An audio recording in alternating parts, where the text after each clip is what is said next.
million so'm pul bilan 3 xona uyga beton quysa bo'ladimi deganlar uchun albatta bo'ladi. Videoni ko'rishdan oldin keling bir donagina like bosib qo'yamiz. Obyektimizni tanishtirishni boshladik.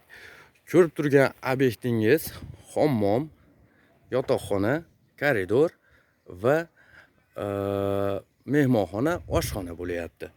Endi shu yerda razmerlarni aytib o'tamiz. Razmerlari 40, eni 40, podnoshkasi 60 qo'yilgan, chuqurligi 40 qo'yilgan podnoshkasini. Endi uyda razmerlarni aytib o'tamiz. Birinchi, keyin rasxodlarni aytib o'tamiz.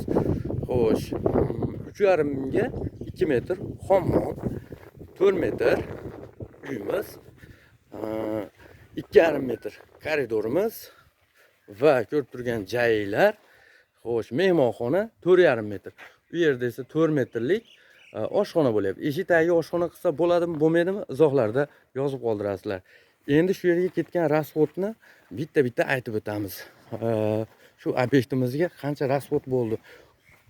Usta mehnatidan tashqari shu yerga 3 million so'm pul sarflandi.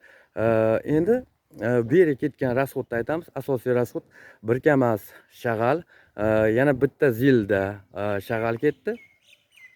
Undan ozgina oshib qoldi. Xo'sh, narxini aytamiz. 800 ming so'mga shag'al keldi. Keyingisi 550 ming so'mga zilda to'shib ketdi. Shu yerga 3 tonna sement ketdi. 3 tonna sementimiz 550 so'mdan olindi.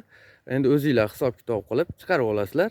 Shu ko'rib turgan joylarda 120 ming so'mdan qo'yib berdik.